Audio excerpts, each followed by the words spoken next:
ting ning ning ning ning, tininining tininining, tininining tininining, tininining ting ting ting ning. Dewan juri sekalian, sebelum mendongeng izin bersenjang, meski terdengar masih ada yang sumbang, anggaplah saja sebagai hiburan untuk semua peserta seperjuangan. Ting ning ning ning ning, tininining tininining, tininining ting tininining. Jalan-jalan ke SMP Negeri 3 Menukal Utara, sekolahnya yang sederhana, banyak manfaedah bagi siswa, banyak juga yang mengikuti perlombaan, termasuk lomba sastra siswa nasional. Doakan saja, semoga saya bisa menang. Assalamualaikum warahmatullahi wabarakatuh. Halo teman-teman, perkenalkan namaku Putri Regina Utama. Saya dari SMP Negeri 3 Penukal Utara. Kali ini aku berpartisipasi dalam lomba Sastra Siswa Nasional 2024. Wow, senang rasanya bisa membawakan cerita yang dikarang oleh saya sendiri yang berjudul Putri Suwari dan Mandau Ajaib. Di tepian hutan yang lebat, terdapatlah sebuah negeri yang sangat indah dan makmur.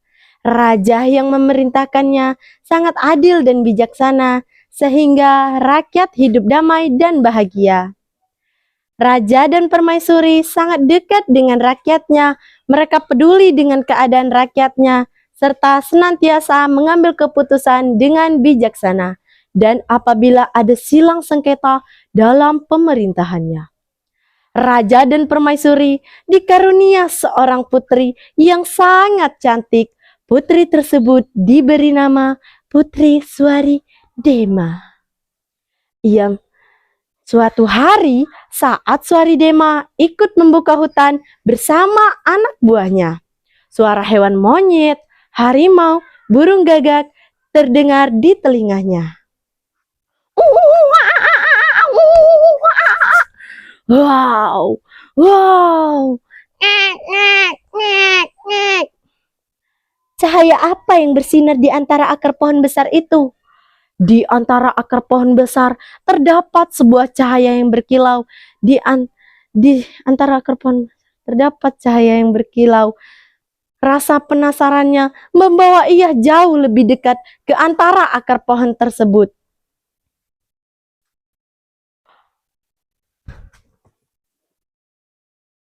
Dan betapa terkejutnya ia saat melihat Mandau yang sangat kokoh dan tajam meski usianya sudah sangat tua. Yang mulia, mungkin itu adalah mandau ajaib. Lihatlah betapa tajamnya mandau itu jika diiriskan ke lehermu. Ada-ada saja kau wahai pengawal. Pasti ini peninggalan leluhur, aku akan membawanya pulang. Ini mungkin pertanda baik untuk kerajaanku. Dengan rasa kagum, Suwari Dema membawa mandau tersebut pulang tanpa ia sadari kekuatan besar apa yang terkandung di dalamnya. Keesokan harinya, Suwari Dema mencoba menggunakan mandau tersebut untuk menebang pohon yang ada di ladangnya.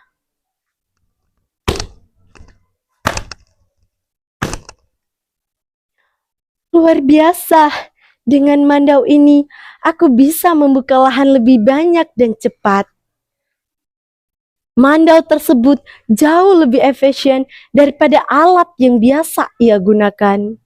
Ia berpikir dengan mandau tersebut ia bisa membuka lahan lebih luas dan banyak. Tetapi Suwari Dema teringat akan ancaman para tetua tentang roh penjaga hutan. Ide egois mulai menguasai pikirannya. Rasa puas berubah menjadi serakah. Suwari Dema mulai menebang pohon-pohon besar yang ada di hutan satu persatu.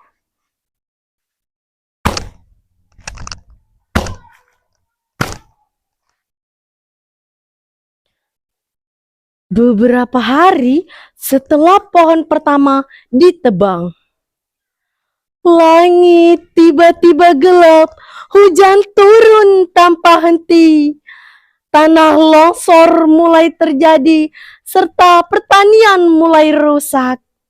Jalan-jalan tertutup lumpur dan rakyat mulai panik dan merasa bahwa ini adalah kearifan yang selama ini mereka pegang.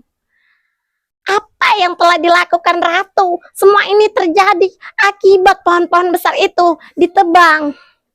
Para tetua berkumpul untuk mencari tahu apa yang sebenarnya terjadi. Akhirnya mereka menyadari bahwa Swaridema telah menebang pohon yang ada di hutan.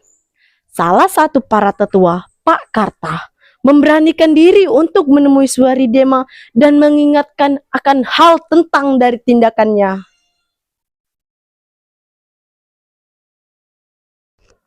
Yang mulia, Mandau itu bukan sekedar alat yang biasa kita gunakan untuk menebang pohon.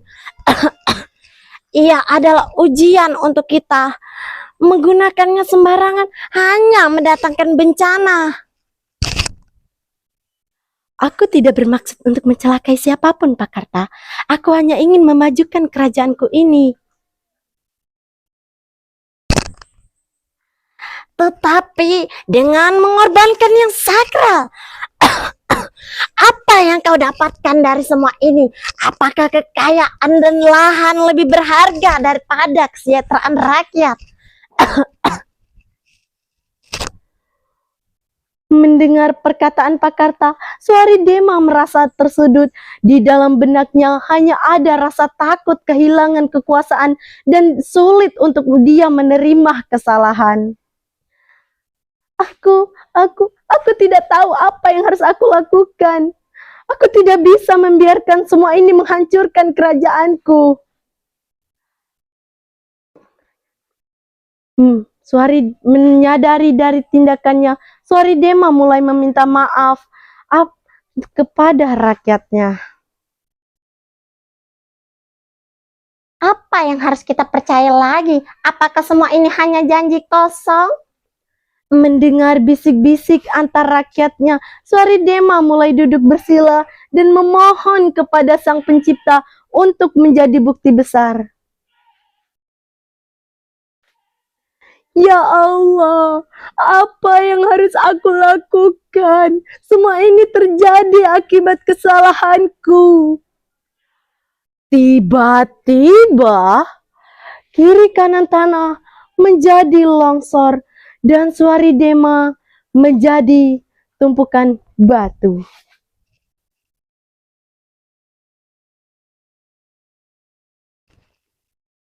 Perlahan, hutan kembali pulih, bencana mereda, kehidupan kembali tenang. Nah, pelajaran dari cerita ini, Swaridema belajar bahwa kekuatan sejati terletak pada kebijaksanaan, bukan pada keserakahan. Ada sambal, dikasih terasi, itu belacan namanya. Utamakan literasi agar bisa berprestasi. Wassalamualaikum warahmatullahi wabarakatuh.